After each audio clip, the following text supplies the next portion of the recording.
चलो चलो आ जाओ।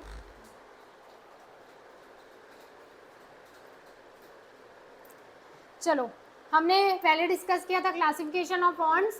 कितने टाइप्स की बॉन्ड्स होती है? पहला हमारा क्या है? Economic and non economic. Very good. उसके बाद हमने देखा था individual bonds and collective bonds. Yes. उसके बाद हमने क्या देखा था? Necessities, comfort and luxurious. कौन से बेसिकली जो चार चीजें वो नेसेसिटीज में आती है? That is food, shelter, okay, education, water and health. Okay. उसके बाद हमने देखा था कंफर्ट, राइट। कंफर्ट के बाद हमने देखा था कौन कौन से गुड्स ऐसे हैं जो लग्जरियस में आते हैं, राइट। उसके बाद हमारा क्या है? हमने देखा था गुड्स एंड सर्विसेज। बात करें गुड्स एंड सर्विसेज की तो हमने उसका मीनिंग डिस्कस किया था और ऐसे कौन कौन से हमारे जो पॉइंट्स हैं जिससे गुड्स एंड सर्विसेज में हम क्या कर सकते हैं? डिफ्रेंशिएट कर सकते हैं। गुड्स हमारे क्या है? पेरिश, गुड्स हम रीयूज़ कर सकते हैं लेकिन सर्विस हम रीयूज़ नहीं कर सकते। एक बार जो हमने सर्विस मिल गई फिर उसी सर्विस को हम वापस यूज़ नहीं कर सकते। अगर आपको सर्विस लेना है तो सर्विस प्रोवाइडर के पास जाना पड़ेगा, राइट। एंड सेकंड फीचर हमने देखा था कि जो हमारा सर्विस है, हाँ बोलो। गुड्स ओनर के गुड्स मतलब जो भी बना रहे हैं उसके बिना भी चल सकते हैं, लेकिन चल जो सकते हैं। सर्विस है वो डिपेंडेंट है अपने प्रोवाइडर। हाँ, और सेकंड चीज़ क्या है? गुड्स से आप गुड्स का जो ओनर है उसको अलग कर सकते हो। आपने परचेज करके ला लिया, अब वो गुड्स आपके पास है, आपके पास है या कोई और भी यूज़ करे तो कोई इम्पैक्ट नहीं पड़ता है। लेकिन जो हम सर्विस की बात करते हैं तो सर्विस से हम सर्विस प्रोवाइडर को अलग नहीं कर सकते। हाँ, टीचिंग कब होगी? जब टीचर रहेगा, राइट। अगर आपको डॉक्टर के पास कंसल्टिंग का जाना है तो डॉक्टर रहेगा तो ही तो कंसल्ट करेगा ना आपको, राइट। सीए के पास जाना है तो सीए रहेगा तो ही सर्विस देगा आपको, राइट। मतलब सर्विस के केस में हम सर्विस प्रोवाइडर और जो सर्विस है उसे अलग नहीं कर सकते, ठीक है। सर्विस हमारी क्या है? इनटेंजिबल है। गुड्स क्या है? टेंजिबल है। ओके, सो ये सारे हमने फीचर्स देखे थे। ओके। उसके बाद हमने एक टर्म डिस्कस किया था, यूटिलिटी। यूटिलिटी का मीनिंग क्या होगा बताइए तो? ओके, सो बेसिक एग्जांपल क्या हो सकता है यूटिलिटी का? बताओ। पॉपुलेशन नहीं, बताओ। मशीन है, हाँ मशीन है उसकी यूटिलिटी। हाँ, उससे हमारी वॉन्ट्स क्या हो रही है? सेटिस्फाइड हो रही है। बताओ विनीत। पेन से हमारी लिखने की वॉन्ट्स क्या हो रही है? सेटिस्फाइड हो रही है। मोबाइल हो सकता है। बताओ गायत्री, बताओ क्या? हाँ, लैपटॉप से हमारी वांट सेटिस्फाइड हो रही है, राइट। अगर कुछ खाने पीने की बात करते हैं तो जितने भी फूड आइटम है उससे हमारी भूख शांत हो रही है। हम खाना क्यों खाते हैं? पेट भरने के लिए। उससे भी हमें यूटिलिटी मिल रही है। और हमारा कोई ड्रिंकिंग का आइटम है, जूस है, वाटर है, उससे हमारी क्या हो रही है? उससे भी हमारी वांट सेटिस्फाइड हो रही है। हम कोई भी गुड्स एंड कमोडिटीज जो कंज्यूम कर रहे हैं उससे हमारी क्या सेटिस्फाइड हो रही है? वांट सेटिस्फाइड हो रही है। ओके, सो वो हमारा किस में कंसिडर होगा? यूटिलिटी में। सो बेसिकली कोई भी कमोडिटी, ये बॉटल है, बॉटल में मैं क्या कर सक रही हूँ? पानी भर के रख सकती हूँ। मतलब ये बॉटल मेरी वांट्स को क्या कर रहा है? सेटिस्फाइड कर रहा है, राइट। ओके, चलो आगे चलते हैं, यहाँ तक क्लियर है। उसके बाद बात की थी हमने वैल्यू की। तो बेसिकली वैल्यू की दो प्यारी सी अप्रोच है, that is value in use and value in exchange, right. Value in use में हमने क्या क्या देखा था कि जो हमारे क्या रहते हैं? फ्री गुड्स रहते हैं या जिसके लिए हमें बहुत मिनिमम पे करना पड़, अगर हम बिस्लरी भी, हाँ, पे नहीं भी करना पड़ रहा है या पे कर रहे हैं तो मिनिमम कर रहे हैं। बिस्लरी खरीदते हो तो पे करते हो, मिनिमम पे करते हो, ठीक है। तो जो आपके वैल्यू इन गुड यूज वाले जो गुड्स है आपके, उसका आपकी लाइफ में बहुत ज़्यादा क्या है? इम्पोर्टेंस है। वो आपकी लाइफ के लिए क्या है? बहुत ज़्यादा ज़रूरी है, राइट। लेकिन बात करते हैं अगर वैल्यू इन एक्सचेंज की, हाँ हाँ, उनकी ज़रूरत इतनी ज़्यादा नहीं है। लेकिन हम एक्सचेंज के बदले मीन्स उसमें कुछ ना कुछ हम क्या कुछ दे रहे हैं, राइट। या तो हम मनी दे रहे हैं, ठीक है, या मनी के कंसिडरेशन में हम कुछ भी दे रहे हैं, राइट। लेकिन हम उसकी वैल्यू कुछ ना कुछ एक्सचेंज करके ला रहे हैं, राइट। क्या हुआ इससे? ओके, मतलब कुछ ना कुछ एक्सचेंज में हम उसे क्या कर रहे हैं? दे रहे हैं, राइट। ओके, अब बात करते हैं वैल्यू इन एक्सचेंज की। तो हमने क्या देखा था? ये हमारे लिए इतने ज़्यादा इम्पोर्टेंट नहीं है, ज़रूरत है हमें, लेकिन अगर बात करें वैल्यू इन यूज़ की तो वो हमारे लिए सबसे ज़्यादा इम्पोर्टेंट है। ओके, क्लियर है? वैल्यू इन एक्सचेंज में आपका बहुत, जितने भी गुड्स जो आप पैसे दे के लाते हो, TV, car, camera, mobile, laptop, ये सब आपका किस में आएगा? वैल्यू इन एक्सचेंज में। Okay okay. उसके बाद हमने एक मस्त सुंदर सा प्यारा सा क्या देखा था? Water diamond paradox of value. Okay, देखो इसके डायग्राम में ही दिया है, इसके लिए आपको कम देना पड़ रहा है, राइट? और ये जो आपका डायमंड है जो इतना चमक रहा है, इसके लिए हमें ज़्यादा पे करना पड़ रहा है। तो बेसिकली रीज़न क्या है? बिकॉज आपका जो देखो डायमंड क्या है? स्केयर है, कम है, राइट? और वाटर आपको बहुत इजली अवेलेबल हो जाता है। ओके, तो इसके स्केयरसिटी के कारण आपको क्या करना पड़ रहा है? इसके लिए क्या करना पड़ रहा है? पेमेंट करना पड़ रहा है, राइट? यानी आपने एग्जांपल दिया कि हाँ, अगर बोलो। मरते समय किसी हाँ। के पास होगा, मतलब हाँ, अमीर बिल्कुल। आदमी होगा जिनके सम्मानित है, तो डायमंड दे के भी पानी हाँ, पानी मतलब बिकॉज ये चेंज कब होता है? पर्सन टू पर्सन चेंज होता है, ठीक है? हो सकता है किसी के लिए डायमंड की उतनी वैल्यू ना हो, ओके? और वन पर्सन के, एक ही पर्सन सेम, अगर उसका टाइम चेंज हो जाता है, वो ऐसी सिचुएशन में है जहाँ पे उसे पीने के लिए पानी भी नहीं मिल रहा है, तो वो उसके पास 2 डायमंड 4 डायमंड भी है ना, वो दे के भी क्या करेगा? बिस्लरी लेगा, राइट? क्योंकि वाटर हमारी लाइफ के लिए ज़्यादा वैल्यूएबल है, ओके? अगर डायमंड के कंपेयर में बात करें तो, ठीक है? और ये जो हमारे water diamond paradox of value है, किन्होंने इन्वेंट किया था? एडम स्मिथ ने 1776 में। ओके, चलो क्लियर यहाँ था? आगे चले, ठीक है? ये आपका जो नोट्स का अभी 2 दिन का इशू हुआ है ना, ये मैं कल आपको पीपीटी में या उसमें प्रोवाइड कर दूंगी, ठीक है? थोड़ा सा जो लैपटॉप के कारण हुआ है, ठीक है? चलो, उसके बाद हमारा टॉपिक क्या है? वेल्थ। अब आप मुझे बताओ वेल्थ क्या होता है? किसको वेल्थ बोलेंगे? क्या हो? हाँ, जिसकी वैल्यू हो, वेरी गुड, जिसकी मार्केट वैल्यू हो। बताओ गायत्री, वेल्थ किसको बोलेंगे? आपके हिसाब से वेल्थ क्या है? जैसे आपके घर में बात करते हैं ना, हमारे पास इतनी वेल्थ है। हाँ बताओ विनीत। हाँ, कोई भी प्रॉपर्टी जिसकी वैल्यू है। हाँ, मनी एक्सचेंज कर रहे हो। अच्छा, जैसे हाँ, ओके, मैं बात करती हूँ, जैसे आज मैं बात कर रही हूँ महेंद्र सिंह धोनी, उसके पास उसकी वेल्थ कितनी है, राइट? उसकी कितनी वेल्थ है? तो आप जब उसके वेल्थ के बारे में बात करोगे तो महेंद्र सिंह धोनी का आप क्या क्या इंक्लूड करोगे वेल्थ में? बताओ तो। जैसे आप हाँ, वेरी गुड, असेट्स। जैसे आप पढ़ते हो ना न्यूज़ में, सेलिब्रिटी की वेल्थ जैसे हर साल आता है, या जो इंडिया का या पूरे अपने इधर एशिया का सबसे रिचेस्ट पर्सन कौन है, तो वो उनकी वेल्थ के अकॉर्डिंग डिफाइन होता है ना। तो वेल्थ में हाँ, ओके, इनकम आ सकता है, इनकम से ही हमारी वेल्थ जाएगी ना, इनकम से हम सेविंग करेंगे, उसी से हमारी वेल्थ जनरेट होगी। सो हाँ बताओ। हेल्थ के बारे में भी वो अलग हो गया, आपका वेल्थ अलग है। हाँ बताओ, वेल्थ किसको बोलेंगे? अगर एकदम नॉर्मल लैंग्वेज में बोले तो हम क्या बोलते हैं कि भाई ये हमारी अब तक की क्या है? जमा पूंजी है, जो है इतना ही है, ओके? जैसे अब बहुत लोगों का आपने बात करते सुना होगा कि भाई जो है इतना ही है, अब तक की जीवन की कमाई, मतलब अब तक उन्होंने जितना भी उनका असेट है, जितना भी उन्होंने एक्वायर किया है, जितना भी उन्होंने जमा किया है, तो हम नॉर्मल लैंग्वेज में एकदम हिंदी में क्या बोलते हैं कि भाई यही हमारी जमा पूंजी जितना भी है। सो बेसिकली वेल्थ में, अब वेल्थ किसी पर्सन की होगी क्या? और किसकी हो सकती है? अगर किसी और किस वेल्थ किसकी गिनोगे आप? किसके बारे में बात करोगे अगर वेल्थ? पर्सन की वेल्थ? हाँ, कंपनी की वेल्थ हो सकती है क्या? हाँ या नहीं? हो सकती है। बताओ गायत्री, कंपनी की वेल्थ हो सकती है, ओके? पर्सन की वेल्थ हो सकती है, हो सकती है, ओके? किसी कंट्री की वेल्थ हो सकती है, हो सकती है। अगर हम बात करते हैं पर्सन की वेल्थ की, तो मतलब उस पर्टिकुलर पर्सन के पास जितनी भी असेट है, जिसकी वैल्यू है, राइट? जिसकी मॉनेटरी टर्म्स में वैल्यू है, और उसमें से, उस असेट में से हम सब क्या माइनस कर देंगे? जितने भी उसके लोन है, राइट? मीन्स जितना भी उसका देना बाकी है, वो माइनस करने के बाद जो उसकी असेट आती है, ओके, नेट असेट आती है, उसमें आपके पास प्रॉपर्टी हो सकती है, कार हो सकती है, अलग अलग टाइप्स की कार हो सकती है, राइट? आपके पास ज्वेलरी हो सकता है, डायमंड हो सकता है, मीन्स जिसकी क्या हो? वैल्यू हो, राइट? सो पर्सन की वेल्थ हो सकती है, मेरी पर्टिकुलर अभी तक की वेल्थ कितनी है, मतलब अभी तक मेरे पास कितना है, ओके? और अगर मैं बात करूँ कंपनी की वेल्थ हो सकती है।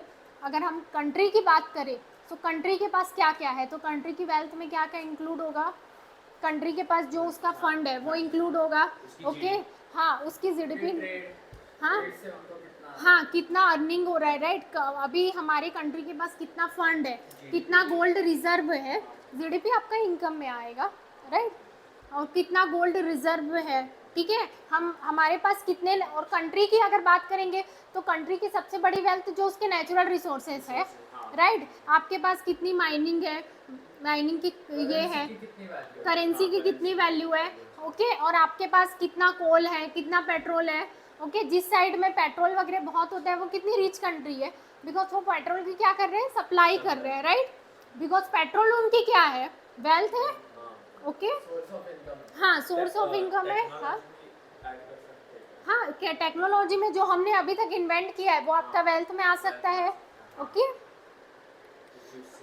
हाँ उससे हमारा डेवलपमेंट हो रहा है, और बहुत सारे वो जो टेक्नोलॉजी है वो हम दूसरी कंट्री को क्या कर सकते हैं, सेल कर सकते हैं।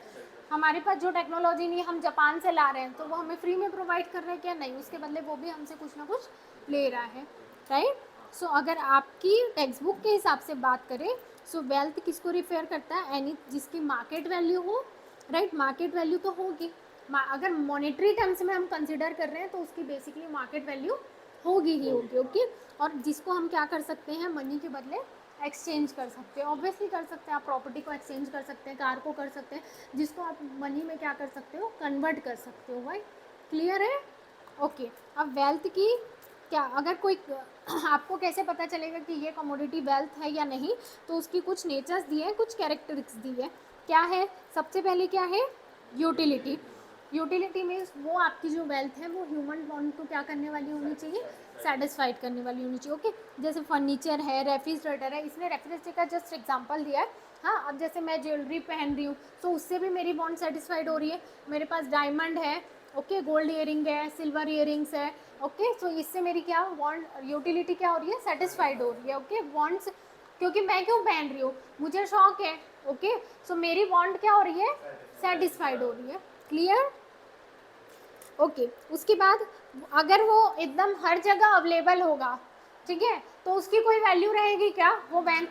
अब आप बोल रहे हो कि मेरे पास एकदम 50 पेन का कलेक्शन है, तो वो आपकी वेल्थ है क्या, भी क्यों वेल्थ नहीं है वो, क्योंकि बहुत सारे लोगों के पास 50 हाँ एग्जैक्टली, बिकॉज पेन बहुत इजीली अवेलेबल है और हर किसी के पास वो पेन अवेलेबल होगी। आप बोल रहे हो मेरे पास एकदम अलग अलग टाइप के इरेजर है, शॉर्पनर है, बैग है, वॉच है, ओके। जो लग्जरियस वॉचेस रहती है वो भी वेल्थ में कंसिडर हो सकती है। जैसे आपने देखा होगा, अगर किसी के वेल्थ, जैसे अमिताभ बच्चन की वेल्थ के बारे में बात कर रहे हैं, सो वो लोग उनकी वॉचेस इसलिए कंसिडर करते हैं बिकॉज हो सकता है उसमें से कोई गोल्ड की हो, किसी में डायमंड लगा हो, राइट, इसीलिए वो वेल्थ में उसमें कंसिडर हो रही है। हमारे पास जो वॉच है वो वेल्थ में कंसिडर नहीं होगी, क्लियर, हाँ बोलो। और प्राइवेट जेट किसी का, हाँ तो वो वेल्थ में कंसीडर, हाँ बिल्कुल कंसिडर होगा, क्योंकि वो उसका प्राइवेट है और उसकी वैल्यू बहुत ज़्यादा है, ओके। सो वो सारी चीज़ें जो बहुत इजीली अवेलेबल नहीं है, ठीक है।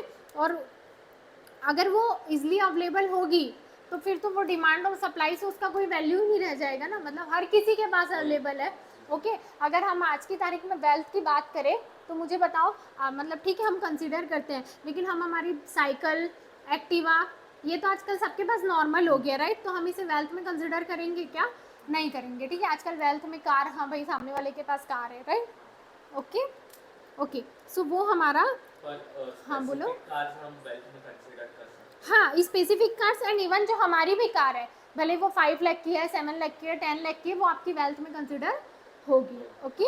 जैसे अगर आप जब किसी की आप जब बैलेंस शीट बनाते हो तो आपके बैलेंस शीट में असेट साइड में आप दिखाते हो ना कि हमारे पास 2 कार है, ये है, मतलब उसकी वैल्यू है, आप उसको अपने बैलेंस शीट में शो कर रहे हो एज असेट, ओके। तो अगर तुमने हाँ। पेन खरीदा तो वो बैलेंस शीट में नहीं दिखाएंगे, वो नहीं दिखाएंगे बैलेंस तो शीट उसकी में, जगह क्या लिखेंगे, गुड्स।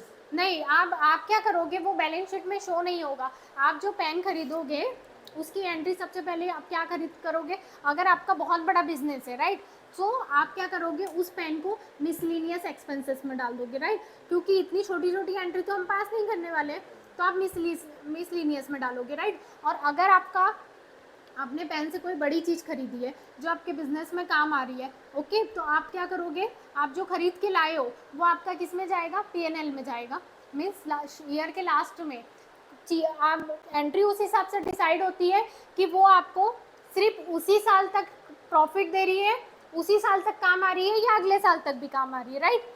जैसे आप जो बहुत बड़ा, services रहेंगे वो, हाँ बोलो, जो सर्विसेज रहेंगे वो, हाँ जो सर्विसेज रहेंगे उसके लिए आपने पे किया है, ठीक है, कोई सर्विस आया या किसी ने आप विजिट किया, राइट, सो वो सब आपका किस में जाएगा, मिसलेनियस में। अब आपने क्या, आपका एकदम बड़ा सा बिजनेस है, अब आप मान के चलो आपका 5 करोड़ का बिजनेस है, राइट। अब आपने एक कैलकुलेटर खरीदा, ठीक है। अब आप देखो कि अकॉर्डिंग टू बात करें तो कैलकुलेटर सिर्फ 1 साल तक चलेगा क्या, नहीं, कैलकुलेटर तो आपका 3-4 साल चलेगा। फिर कैलकुलेटर को हम असेट क्यों नहीं बता रहे हैं, इसीलिए नहीं बता रहे हैं कि मेरे कि कंपनी की वर्थ जो हाँ, है उसको उसके हाँ, रेशियो में लेके देखा तो हाँ, वो तो उसकी कोई value वैल्यू कुछ नहीं है, तो आपने डायरेक्ट उसको क्या कर दिया, पीएनएल में डाल के ख़त्म कर दिया, एक्सपेंस में डाल दिया। आपने जो कैलकुलेटर परचेज किया उसको आपने किस में डाला, एक्सपेंस में डाला, ना कि असेट में डाला, ठीक है, भले ही वो आपके काम आ रहा है ना। सो बेसिकली, हाँ बोलो। अभी आपने बोला कि इसको एसेट में डाला, हाँ, एसेट में नहीं डाला कैलकुलेटर को, फिर तो नेकलेस को क्यों डाला? क्योंकि नेकलेस को इसीलिए डाला क्योंकि कैलकुलेटर 100 रुपये का, 200 रुपये का, 300 रुपये का, लेकिन नेकलेस खरीदेंगे वो 1 लाख का, 2 लाख का, 5 लाख का होगा, राइट। मतलब मॉनेटरी वैल्यू डिसाइड करती है। पहला आपके जब कंसेप्ट रहेंगे ना, हम जैसे बिजनेस एंटिटी कंसेप्ट है, अगर बात करते हैं बिजनेस एंटिटी कंसेप्ट की, तो जो आप पढ़ते हो ना, जैसे मेरा बिजनेस है हर्षा लिमिटेड, राइट। सो मेरा बिजनेस और मैं अलग अलग हूँ, मैं मेरी पर्सनल लाइफ में जो एक्सपेंसेस कर रही हूँ वो बिजनेस में नहीं आएगा, ठीक है, ये आपने पढ़ा है ना अकाउंटिंग में। सो उसके पीछे क्या कंसेप्ट फॉलो होता है, उसके पीछे ये कंसेप्ट फॉलो होता है, that is business entity concept. Means business और बिजनेस का ओनर दोनों क्या है, अलग अलग है। बिजनेस हम अलग कंसिडर करेंगे, ओनर को अलग मानेंगे, ठीक है। उसके बाद दूसरा आपका है मनी से रिलेटेड जो है, ठीक है, मॉनेटरी कंसेप्ट, मीन्स वो सारी चीज़ें आप मेंशन करोगे जिसकी मनी में वैल्यू है। उसके बाद आपका एक पीरियोडिक कंसेप्ट है, मीन्स उस साल में आपकी जितनी इनकम हो रही है और जितने एक्सपेंसेस हो रहे हैं, ठीक है। सो ये आपके बहुत सारे कंसेप्ट है, आप पढ़ना। सो उससे हमें डिसाइड होता है कि हमें अकाउंटिंग कैसे करनी है, ठीक है। हाँ बताओ, इसलिए उसको एसेट में ला रहे हैं ना? किसको, नेकलेस को? हाँ, अमाउंट ज़्यादा है, फर्स्ट रीज़न ये है, एंड सेकंड रीज़न वो हमारे पास बहुत टाइम तक रहेगा। अब मैं बोल रही हूँ ये रिमोट लाया मैंने, ठीक है, ये रिमोट लाया, हाँ जस्ट अ सेकेंड, हाँ ये रिमोट लाया मैंने, अब ये तो चलेगा 2 साल तो चलेगा ना, फिर भी मैं ये एक्सपेंस में डाल रही हूँ बिकॉज इसका मेरे बिजनेस के हिसाब से अगर मैं ऐसे छोटे छोटे एक्सपेंसेस करने लग गई तो वो मेरा बेवजह का अकाउंटिंग बहुत ज़्यादा बढ़ जाएगा।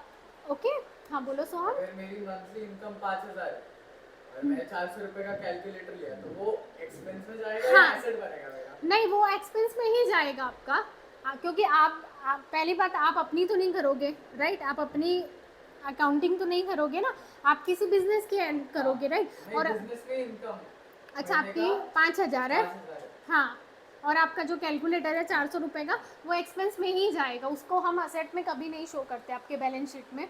असेट में वही सारी चीज़ें होती है, जैसे लैंड है, आपके बिजनेस के नाम पे कितनी लैंड है, आपके बिजनेस का कितना इक्विपमेंट है, आप कोई भी बैलेंस शीट उठा के देख लो, उसमें कैलकुलेटर कभी भी आपका बैलेंस शीट में नहीं आता। ओके, हाँ बोलो। पर नेकलेस अंगूठी वो भी कभी ना कभी खराब होने ही वाली है। हाँ, लेकिन उसका वर्थ कितना, ये सोचो ना, कंपेयर टू 400 रुपये and compare to 4 lakh rupees. Gold अगर वो आर्टिफिशियल है तो उसका कोई वैल्यू नहीं है, लेकिन गोल्ड है ना तो वो आपका हमेशा असेट में ही आएगा, राइट। अगर आपके पास 10 ग्राम भी गोल्ड है ना तो वो आपका असेट में ही आएगा। ओके, बिकॉज, हाँ बोलो। पर नेकलेस बस हम इधर मतलब पहनते हैं, हाँ, लेकिन कैलकुलेटर हमारे यूज आता है daily, हाँ, तो उसको ज्यादा इम्पोर्टेंस होना चाहिए। उसको इम्पोर्टेंस कॉस्ट पे डिपेंड करेगा। हाँ, वही उस पर कॉस्ट पे डिपेंड करता है। इसीलिए जब हम कैलकुलेटर लाते हैं या आप अपने बिजनेस में कोई नोटबुक ला रहे हो, वो नोटबुक तो 1 साल से ज़्यादा चल गई, तो आप बोलोगे, अगर हम बात करते हैं, देखे हो ना 2 टाइप्स के एक्सपेंडिचर है, रेवेन्यू एक्सपेंडिचर और कैपिटल एक्सपेंडिचर। कैपिटल एक्सपेंडिचर्स वो एक्सपेंडिचर्स होते हैं जो बिजनेस को 1 साल से ज़्यादा प्रॉफिट दे रहे हैं, ठीक है, और रेवेन्यू एक्सपेंडिचर जो उसी साल दे रहे हैं। अब मैं बोलूँगी मैंने 50 रुपीज़ की नोटबुक लाई और गलती से वो नोटबुक अगले साल भी चल गई, ठीक है, तो बताओ मैं इतने माथापच्ची करूँगी क्या कि 25 रुपीज़ इस साल कट करूँगी, 25 रुपीज़ अगले साल कट करूँगी, ऐसे करूँगी क्या? नहीं, हम डायरेक्ट वो क्या करेंगे, नोटबुक को क्या करूँगी मैं, जो भी मैंने परचेस किया है उसमें डालूंगी स्टेशनरी, जिसके लिए एक वर्ड है stationery, stationery account debit to cash account. और लास्ट में जो स्टेशनरी का जितना भी जो बैलेंस है, मतलब जितना भी एक्सपेंस हुआ है, वो स्टेशनरी अकाउंट आपका किस में जाएगा, PN, profit and loss account में। और वहाँ जाके वो क्या हो जाता है, नलीफाई, मतलब वहाँ जाके हम उसे क्लोज कर देते हैं, उसे और लंबा नहीं खींचते हैं। ओके, अब क्लियर हुआ? ओके, हाँ उसके बाद राइट। चलो अब आ जाए अपने इसमें, ठीक है। ओके, सो फर्स्ट हमने क्या देखा था कि उसकी यूटिलिटी होनी चाहिए और वो बहुत इजीली अवेलेबल नहीं हो सकता है और ट्रांसफ़र हो सकता है। अब मुझे ये बताओ, क्या एक पर्सन से दूसरे पर्सन के नाम वेल्थ ट्रांसफ़र हो सकती है क्या? हो सकती है। हमारी जो असेट है, आज ये लैंड आपके नाम पे है, कल दिन आप किसी और को सेल कर दोगे, राइट। आज ही, हाँ, कार आज आपके नाम पे, आप अगर कल सेल करना चाहो तो सेल भी कर सकते हो, राइट। सो कमोडिटी एक पर्सन से दूसरे पर्सन और साथ ही साथ एक प्लेस से दूसरे प्लेस क्या हो सकती है, ट्रांसफ़र हो सकती है, ठीक है। और अगर वो आपका मटेरियल या टेंजिबल है तो हम उसे क्या कर सकते हैं, प्लेस टू प्लेस ट्रांसफ़र कर सकते हैं। ऑब्वियसली जैसे आपका व्हीकल है, ज्वेलरी है, एक जगह से दूसरी जगह जा सकता है, आपने किसी और को सेल कर दिया। अब लैंड एक जगह से दूसरी जगह जाएगा क्या? जा सकते हैं कि लैंड, कि इंसान इसको खरीदने वाला यहाँ आएगा?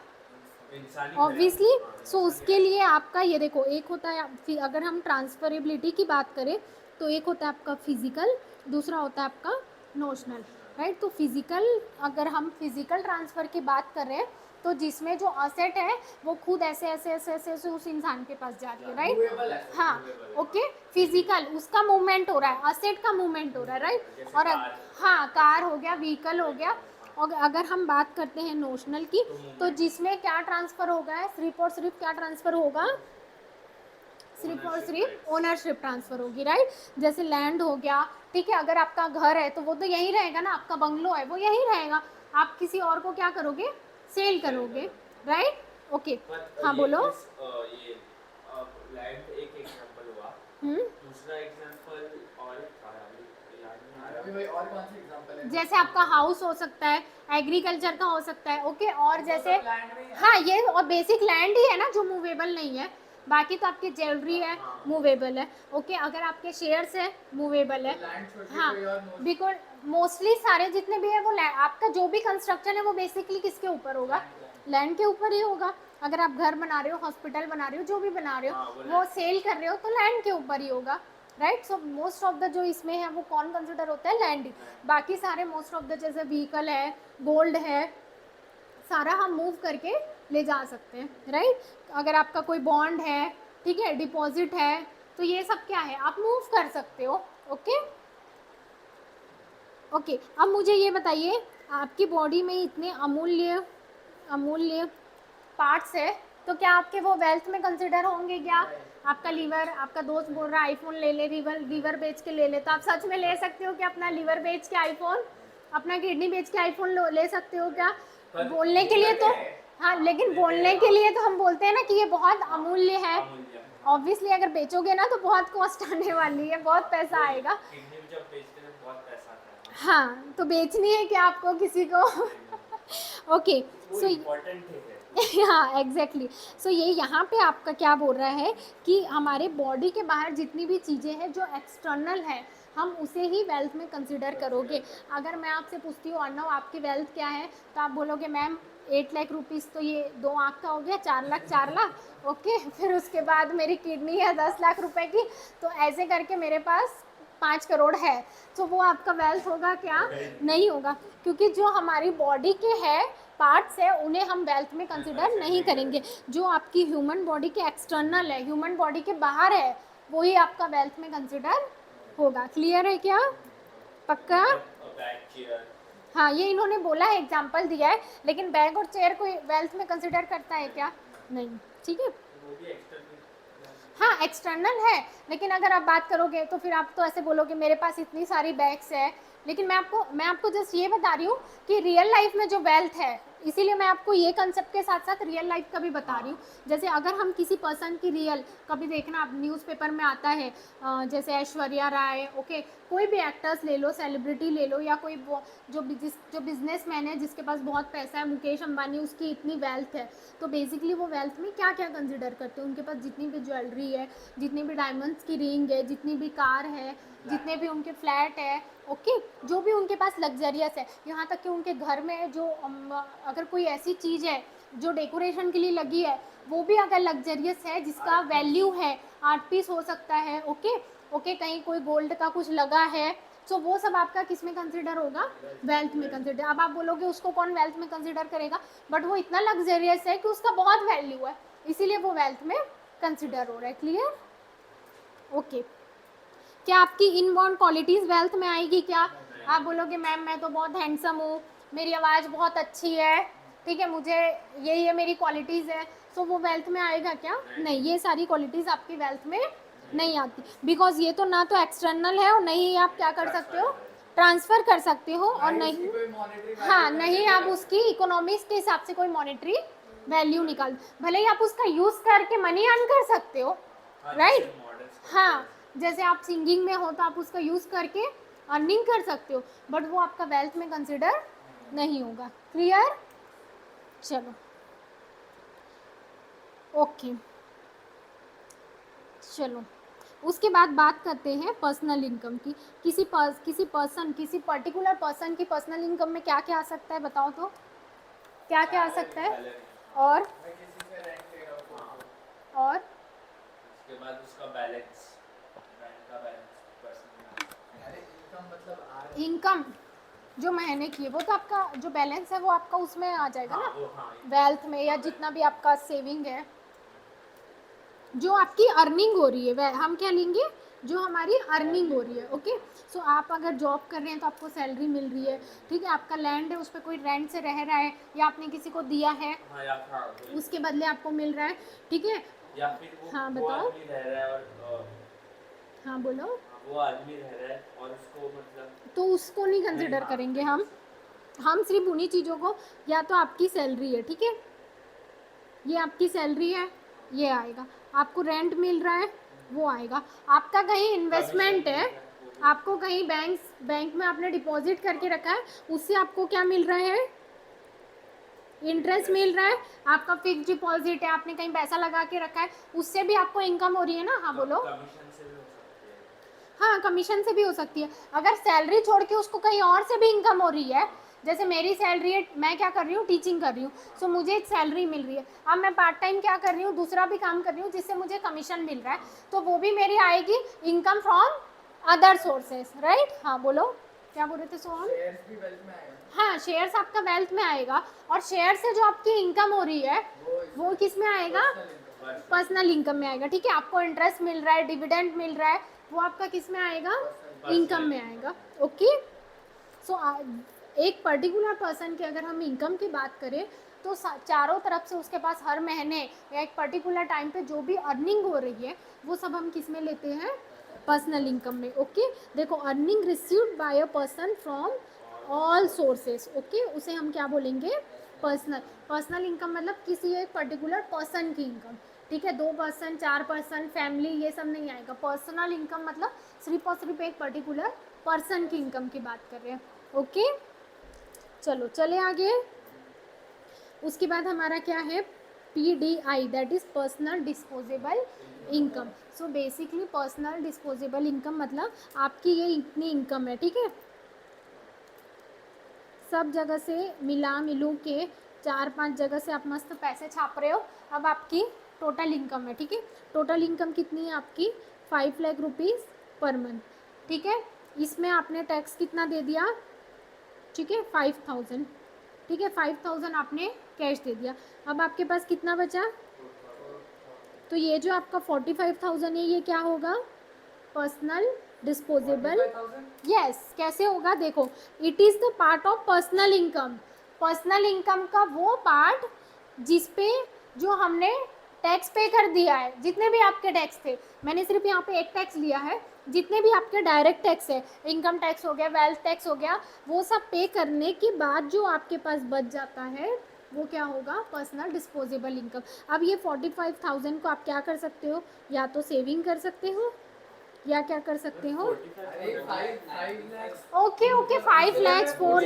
Okay okay okay okay okay, अब तभी मैंने सोचा आपको डाउट क्यों है, जस्ट अ सेकेंड। हाँ 5 lakhs हाँ हाँ ओके ओके, हाँ अब बोले आप लोग 4,95,000। ओके सिर्फ मेरे ध्यान में क्या है कि मैं ऊपर मैंने फिगर लिया है, ओके और फिर आपने बोला कि ये सारे टैक्स ओके। सो सेविंग हो सकता है, और या ये पूरा पैसा आप किस में डाल सकते हो, कुछ भी जो आप कंज्यूम कर रहे हैं। कंजम्पशन कर रहे हो, ठीक है, क्लियर है। और उसका हाँ बोलो। वो ये वाला जो इनकम है वो एक्सपेंस में भी कर सकते हैं ना, खर्च। हाँ कंजम्पशन, कंजम्पशन हम कब करेंगे, जब हम कुछ ना कुछ क्या कर रहे हैं, कंज्यूम करने के लिए एक्सपेंस कर रहे हैं ना, पेमेंट कर रहे हैं, वो या तो आप वो सेविंग में भी कर सकते हो या आप सेविंग कर सकते हो, लेकिन कोई भी इंसान ऐसा नहीं है जो पूरा कमा के पूरा, कुछ ना कुछ तो एक्सपेंस होते ही है। सो पर्सनल डिस्पोजेबल इनकम वो आपका इनकम का लेफ्ट ओवर पार्ट है जिसके ऊपर आपने क्या कर दिया है, टैक्स पे कर दिया है। सो टैक्स पे करने के बाद जो आपके पास बच रहा है that is personal disposable. Dispose करना मीन्स क्या करना, आप बोलते हो ना डिस्पोजेबल है, अब तो वो गवर्नमेंट का ये बोलना है अब इस इनकम को आपको जो करना है वो करो, इस पे हमने टैक्स ले लिया है, अब आप सेविंग कर सकते हो, एक्सपेंस कर सकते हो, कंजम्पशन कर सकते हो। लेकिन वही हाँ मनी से अगर मैंने कुछ खरीदा जो मेरा लेफ्ट हाँ हाँ, तो उस पे वो हम चीज़ पे इनडायरेक्ट टैक्स टैक्स, लगेगा ना, हाँ वो ऑब्वियसली चीज़ पे लगेगा। इसीलिए यहाँ पे क्या लिखा है, देखो यहाँ पे कौन सा टैक्स लिखा है, डायरेक्ट डायरेक्ट टैक्स। और अगर आप कुछ परचेस कर रहे हो तो गुड्स एंड सर्विसेज पे कौन सा, जैसे हम इनडायरेक्ट टैक्स बोलते हैं जिसको अभी जीएसटी बोलते हैं, राइट। पहले कौन सा चलता है, जैसे आप ये पार्ले जी बिस्किट ये सब इनडायरेक्ट टैक्स लग रहा है, राइट। सो ये आपका इनडायरेक्ट टैक्स में आता है। डायरेक्ट टैक्स और इनडायरेक्ट टैक्स क्या होता है, बताओ तो, कौन सा टैक्स है डायरेक्ट, मतलब जो गवर्नमेंट गवर्नमेंट देती है। गवर्नमेंट टैक्स देती है, गवर्नमेंट क्यों टैक्स देगी, हम जो गवर्नमेंट को देते हैं। अच्छा आप गवर्नमेंट को देते हो, और ओके। इनडायरेक्ट टैक्स तुम ये सेविंग या फिर कंजम्पशन कर रहे हो वो इनडायरेक्ट में आएगा, ऐसे। हाँ बताओ, कोई चीज खरीदे हाँ उस पे जो टैक्स लगेगा वो इनडायरेक्ट। इनडायरेक्ट टैक्स है, बताओ गायत्री, बताओ सोन, जो आपको मन नहीं समझा क्या, मुझे कंफ्यूजन ओके ओके मैं बताती हूँ। देखो अभी हमने एक टॉपिक पढ़ा पर्सनल डिस्पोजेबल इनकम, ठीक है, उसमें मैंने बोला कि आपको इनकम कितनी है 5 लाख रुपीज़ पर मंथ, उसमें टैक्स कितना कटा, सिर्फ 5,000, ठीक है। उसके बाद आपके पास अभी आज की डेट में कितना पैसा है, 4,95,000 आपके पास अभी भी अवेलेबल है, ठीक है। ये क्या होगा आपका, अब इसको आप जहाँ चाहो, ठीक है, और या तो आप क्या करोगे, इसमें से कुछ सेविंग करोगे या हम एक्सपेंस करेंगे, ठीक है। और दूसरी तीसरी चीज़ स्वर्ग में तो ले जा नहीं सकते, ठीक है, ये एक अलग टॉपिक है। अब मैंने बोला आपको डायरेक्ट टैक्स या इनडायरेक्ट टैक्स, ठीक है। सो डायरेक्ट टैक्स जिसमें आप स्वयं गवर्नमेंट को क्या कर रहे हो, पे कर रहे हो, गवर्नमेंट इंडिविजुअली पे ले रही है, आपसे अलग ले रही है, आपसे अलग ले रही है, आपसे अलग ले रही है, आपसे अलग ले रही है, हाँ आप खुद, और कोई नहीं करने वाला है, ठीक है, समझ में आ रहा है।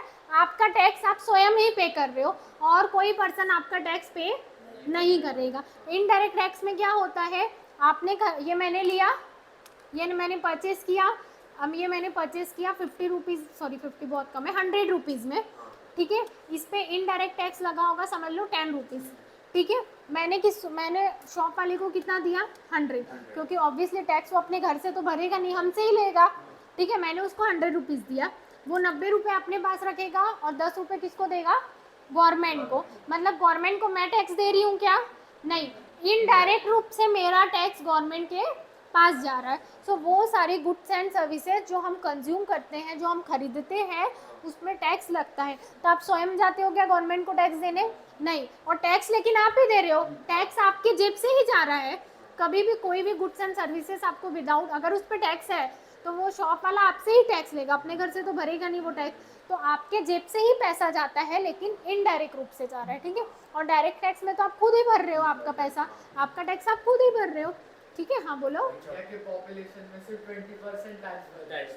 हाँ राइट, और बाकी सारा जो इनकम है गवर्नमेंट को वो इनडायरेक्ट टैक्स से होता है। मतलब हाँ बोलो, जो मैं गवर्नमेंट को डायरेक्ट पे कर रहा हूँ, हाँ। वो डायरेक्ट टैक्स हुआ। हाँ, जैसे लेकिन आपका जो- इनकम टैक्स हाँ, है, income आपकी tax, जितनी इनकम है उस पे टैक्स कौन पे करेगा? आपका दोस्त पे करेगा क्या? नहीं, आप खुद ही करोगे।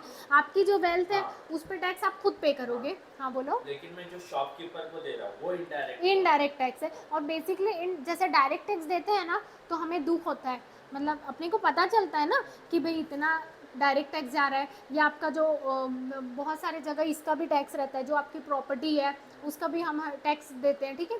सो वो हमें पता चलता है कि भाई इतना पैसा टैक्स में जा रहा है।